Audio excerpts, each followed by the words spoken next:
Hello, hello. Hey, Welcome back to our nightcap, Monday night nightcap.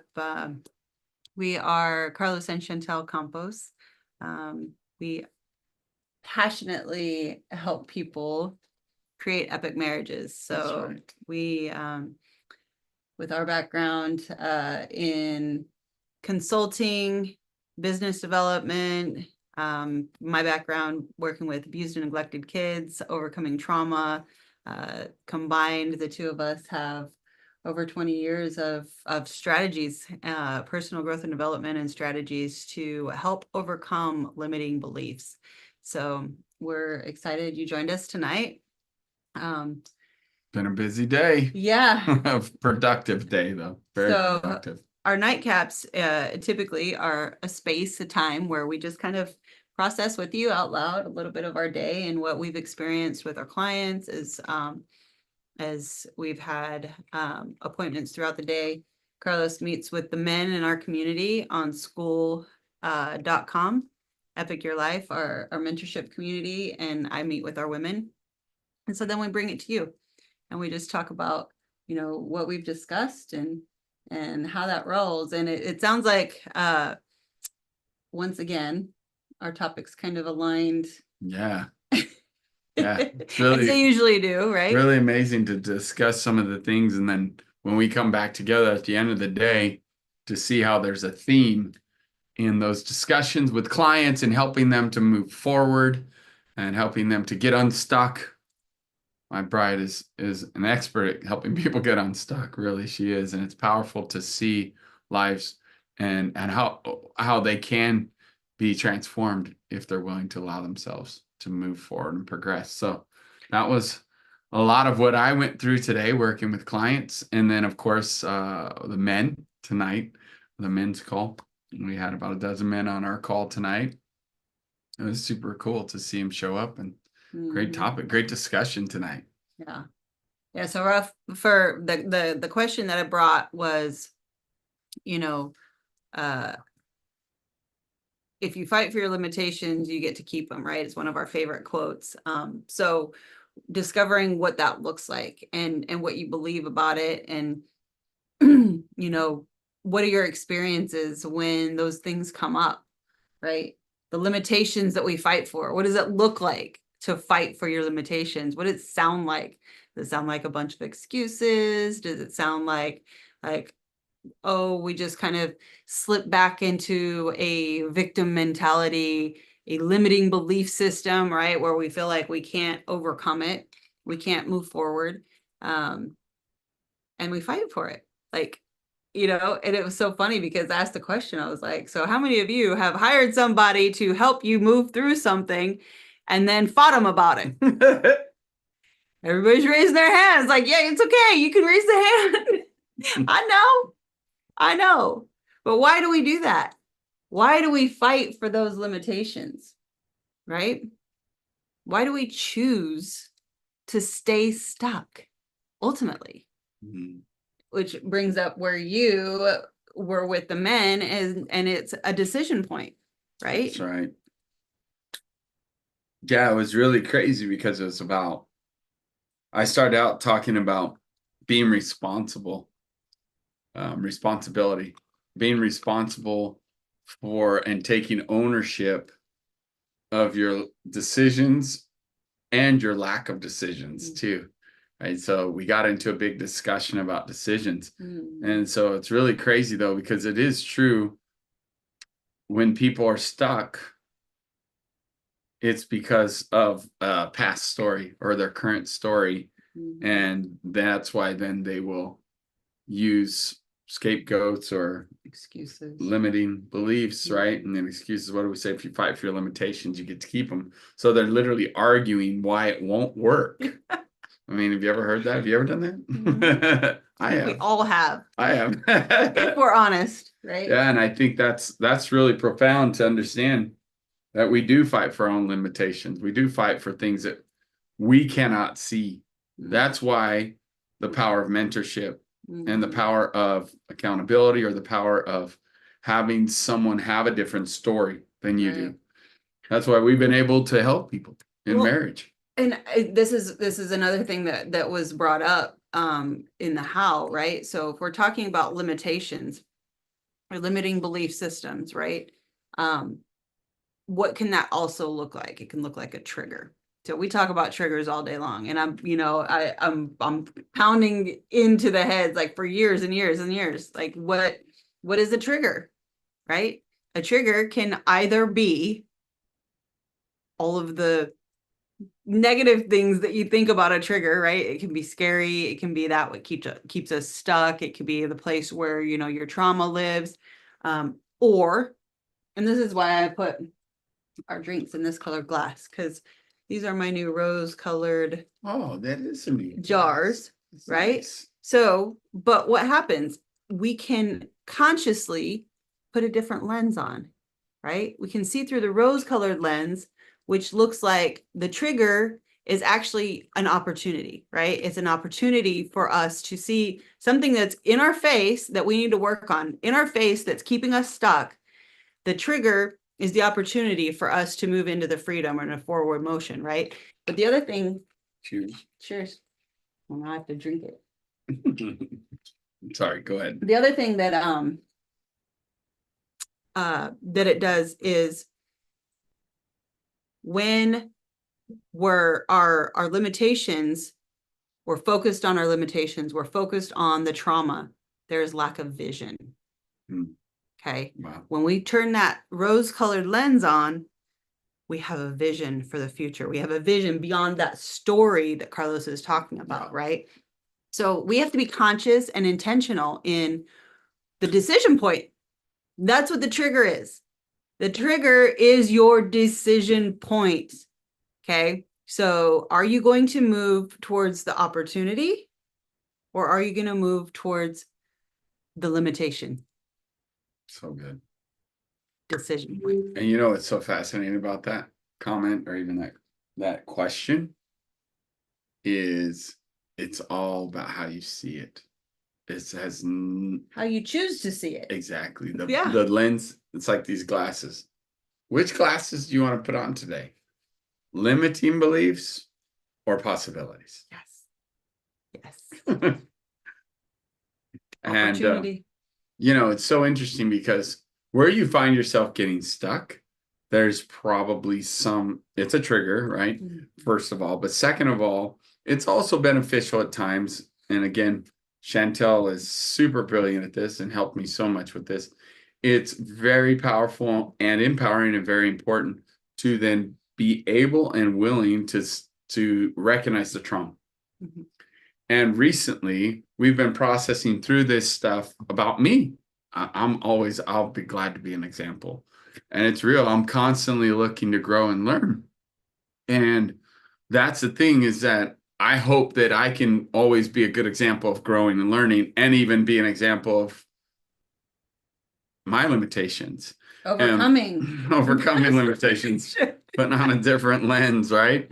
And so recently, like, we were understanding the power of connection, by the way. When you're one flesh with somebody and you're connected to them deeply and intimately, it's so powerful. But there is this one thing that happens that we have seen time and time and time again with couples, especially ones that are close. If you don't like each other and you live separate lives, that's a whole different world. So don't even try to argue or compare with me about that. I agree. You're not going to connect in that level. But the point is that, so with us being so deeply connected, she's going to reflect actually some of my fears subconsciously and do things like proving my story, proving my limitations. It's really crazy. And I will do the same of her, right? Because we're super close, we're in connection, we're in sync, and I have these limiting beliefs. So then sometimes they're going to actually manifest through my wife because we are one flesh and we're so connected. So I had this limiting belief that was planted in me years ago. You want to hear this story? Okay, a little side story, but it's important to understand this. I was probably 20. Okay. So it'd been about, I'm 38. Oh, really? Oh, 48. Sorry. Golly. You're 47. I think I'm 30 something. Do I look 30 something? I know, it's in the wrong year. That's perfect. Okay, so it would have been, oh my gosh, okay, 27 years ago. About in my 20s. I was early 20s, probably about 20. And I was married to another woman. Her name was Lee, and her dad was super intelligent. I was just telling this story earlier. Super intelligent, highly educated, got 100 on the electrical exam. I mean, the guy was highly educated in college. He went up the ranks in a billion-dollar corporation. It was Phelps Dodge at the time, a mining corporation. He went up the ranks in leadership, retired from there with all these great honors and accolades. My point is, he was very successful in his understanding, and I looked up to the man. I was truly, he taught me electrical, super smart guy. And one day, I don't even remember how it came up. Isn't that funny how trauma, you don't remember how it even came up or what was said, you just remember the trauma. You just remember the situation.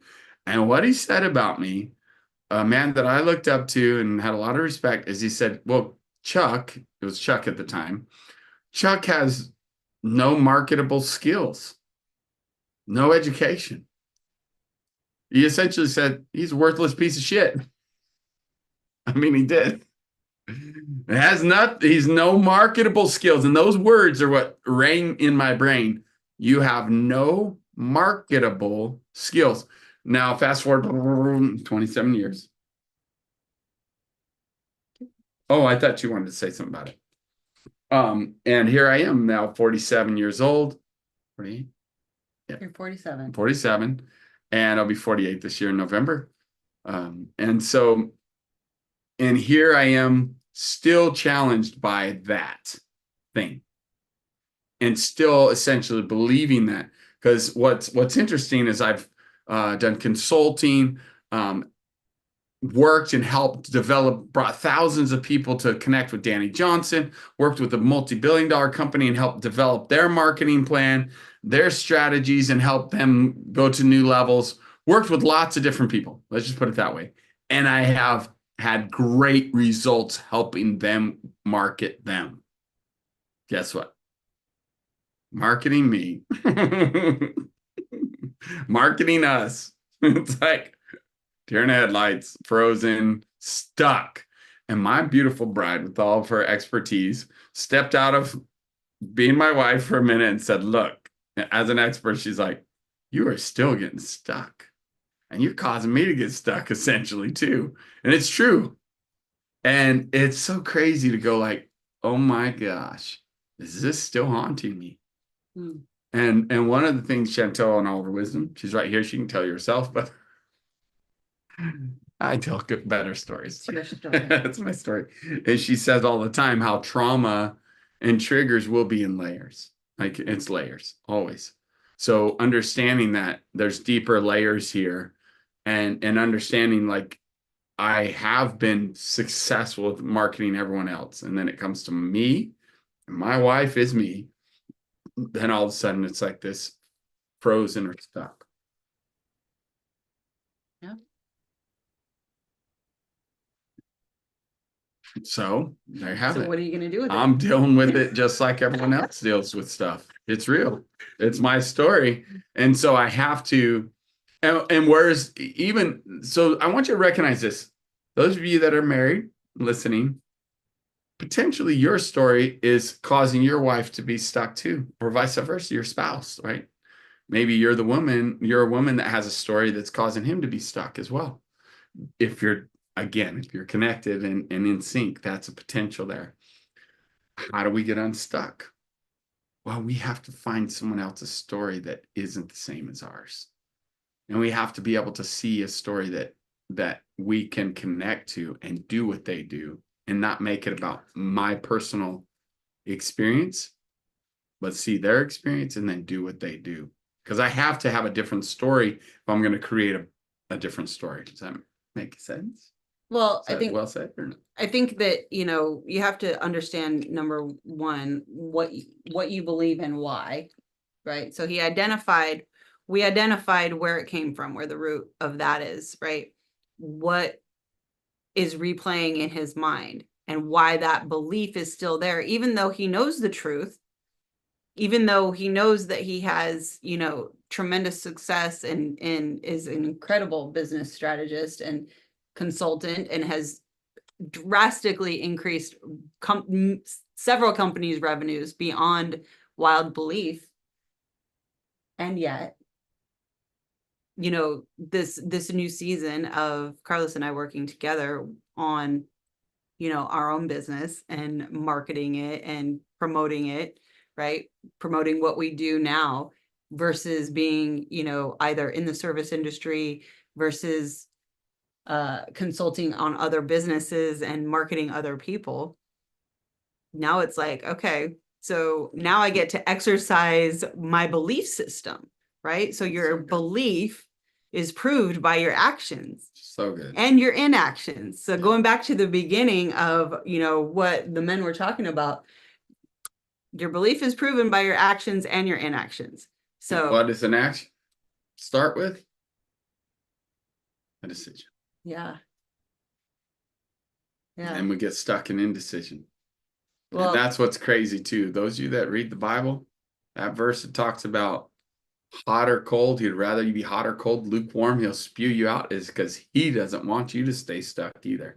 Talking about God. He doesn't want you to stay stuck in indecision. That's really what it's talking about there. Yes or no. Let your yes be yes. Let your no be no. Make a decision. Don't be lukewarm. And that's real. So then how do we make decisions? That's what was so brilliant. Jabel Miller, amazing leader in our legacy group. We've had the opportunity to work with him in his company and a six-figure income earner, doing amazing.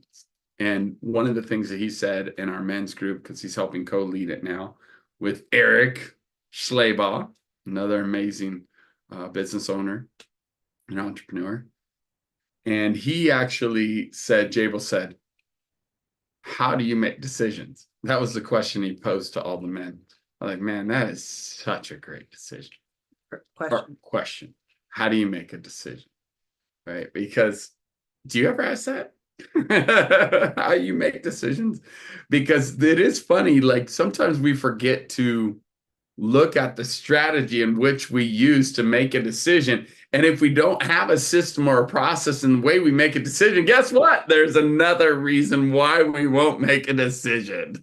Because we have no process. We're just like, I don't make decisions. Because then we get stuck in limitation. That's right. Right. In our previous story. And it was good. There was a lot of great answers, actually. A lot of good wisdom. Combining, like, how do you make a decision? Well, some of them said, I asked experts. Now, what was fascinating about that was a really good one. You'll love this. Because it is good. We are told to find an expert. And there's wisdom in a multitude of counsel, right? So there's this fascinating thing about, and this is where I'm going to go with it. Where does that expert lead you to? That's a good question. I want you to think about that when you're working with experts and getting mentored or you're following their YouTube channel. Where will it lead you to? Will it lead you to dependency on them forever? Or will it lead you to freedom? This is a good question.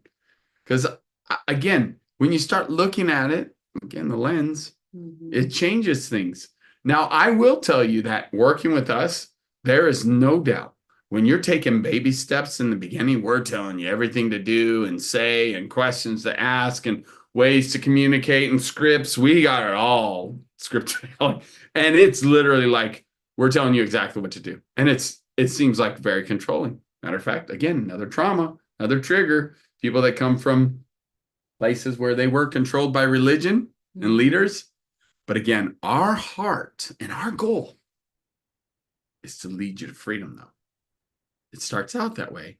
And then more and more, we release it and we give you more skills and strategies to make decisions on your own. That's our target. That's our goal.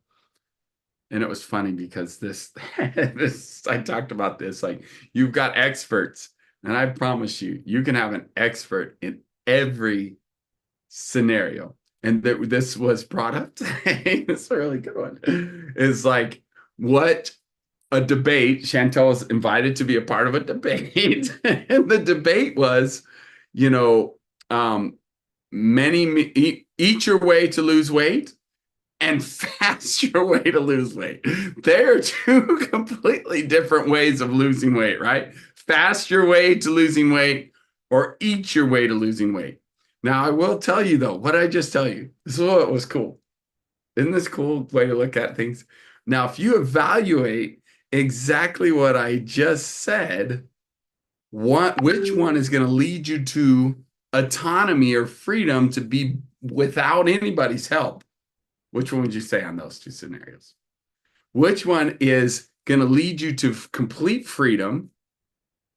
And which one, and it's weird that this one is free. Freedom and free versus this one actually costing you money and making you more dependent because it involves food. It does. So if I only took that alone, it makes you look at things differently. That potentially there could be something. I'm not saying it's even wrong. That's the thing that's so cool. I promise you, there are people with degrees and experts in nutrition that will help you understand because it's a real topic. You can eat your way to weight loss, right? And there are experts and things. So again, that's why it was funny because I'm good at explaining things. I'm good at talking about things that people say that like, Carlos, you're enthusiastic, you're a motivator, like you get people to make decisions because of your passion, your excitement, and my confidence, right? True statement. True statement. Like that's real. And I own that. And I'm not afraid to say that. However, where does my heart lead you to? Mm-hmm. Where's my heart going to take you to? Where is those who've worked with this long term? See, short term, sometimes people get a different, well, Carlos is a controlling asshole. I've been told that. Yeah, I am. You're right in the beginning. But those who stay the course and long term, it's like, oh, I truly do believe this. I truly do mean that. But it's real. It's a process. So, Well, I think ultimately, and that's why our favorite question is, what do you believe and why? Right? Because it allows you to take ownership of your belief, right? so good. That's the ultimate goal, is for you to understand that. And sometimes what he's talking about, that looks controlling, which is also a trigger, by the way. Yep. You feel that. Yep, for sure. Absolutely. Good point. She's wise. She's right. So that perception is your own trigger. Mm-hmm. But Mm-hmm. what you believe and why about the process of getting there, right? Sometimes when we have been conditioned or programmed, trained to believe a certain way, there is a process of coming out of it, right? Again, going through the layers, going through healing, going through, the small stages of opening up your mind to even think that we can believe something different. So like that's good. such a process. Yeah. It doesn't happen overnight. So, those are the baby steps. That's why, we look at children and their growth development, right? You could say that parents control their development in, watching Absolutely. like where they're running or what, how they're climbing up a stair. Like you're teaching them, it's step by step. That's literally like a beautiful picture of what it looks like to go from a programmed belief into the freedom of saying, this is what I believe and why. I know why I believe what I believe, not that I just believe it because I've been told it my whole life, right? So that is the process, and that is the goal that for us in Epic Your Life community that we want you to get to, is to be empowered with your mindset, be empowered that you have the power to dig deeper, to not just take things at surface level, challenge what you're taught, challenge, even what he's talking about is health. Look up the benefits of fasting, look up the benefits of eat more to lose more, right? Like there's so many different things, but you have to know what you believe and why it's best for you. Every single person on this planet has their own DNA. Not one of us is a direct replica of the other, nor will one thing work directly for the other. right? So good. Like, you be empowered to do you, boo. Right? Like, that's a saying, you know, do you, boo? Like, yeah, do it. Don't just be one of the sheep. We have sheep, y'all. So, you know, there's nothing that says like Oh, we have like no sheep. brain of your own All we than like sheep. sheep. Yeah, all we like sheep have gone astray, right? You know that verse. Oh Like, my it's real. Like, goodness. one sheep does it, they just all duplicate. Yeah. Bam, bam, bam. We want the opposite for you. We want you to, number one, know that you can think for yourself. You can believe what you want to believe. You can know why you believe it, right? And encourage you to dig in deeper. Yeah. You know, we have to offer what our experience is and what our personal growth That's and right. development has brought us to. That's right. We are not the end all be all. There's so many different coaches, mentors out there who may have a different perspective. Guess what? You have to choose what you believe and why according to whatever fruit those people have. That's So right. The best thing you can do is make a decision and move that's forward. right. And whatever you want to do. Like, what do you want? And make the decision. And part of that decision may be that, yeah, you look to experts, but here's the number one key that as I have been through many processes of working with different people and different experts, ask questions. Yes. And what's so fascinating in the world we live in, and especially in the world we work in and the people we work with, they have been told to not ask questions. Yeah. They've been programmed to not ask questions. Questions are good. Questions are good. They're going to bring clarity. And your questions are good. You matter. Yes. Your voice matters. And so asking questions is highly beneficial. And we hope that you will ask questions of us. Mm-hmm. We hope that's when we know we have a really hungry person, is when they ask questions. So keep being hungry, keep asking questions, and know that your voice and your questions matter. And you're going to see the blessing that will come from that. Clarity. Ask questions for clarity. Yes. Ask questions to learn. Understanding. Don't ask rhetorical questions. That's not honoring. Ask questions. If you don't know what rhetorical means, go look it up. But ask, because I get it. I know that's a big word for me too. I feel good when I say it. Ask questions for clarity and ask questions so you can learn. Those are the beneficial questions that will actually take you to a whole new level in your life and in your business and in your relationships. I'm constantly asking questions to my wife for clarity and to learn and to understand her better. And guess what? I'm always learning new things about her, whether it's in my connection to her through a spiritual level, connection to her through mental, emotional, and here's the crazy thing, questions. And we still, to this day, we've been married, 13 years. 13 years. We just had our 13-year anniversary. And questions to ask her about what feels good intimately. Come on, man. You want to be good at it? Keep asking questions. What feels good? Over time and over the years, things change. Different spots feel better to her than it did when you first got married. Maybe they're more stimulated now than they were in the beginning. Maybe it feels better certain ways or certain angles. Are you asking questions for clarity? Are you asking questions to learn more about her, even intimately? Yeah. Or have you stopped trying? Chances are, if you stop trying and stop asking, if you've stopped trying and stop asking, guess what? Chances are you probably don't have epic marriage. You probably don't have a fantasy marriage, and that's okay. But we want that for you. We want to help you get there. So, yep. So, thanks for joining us. We hope this was helpful, beneficial. For more of this kind of content, join us on skool.com,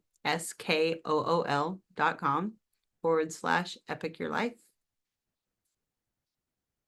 We'll see you there, or we'll see you next week. Yes. On our nightcap next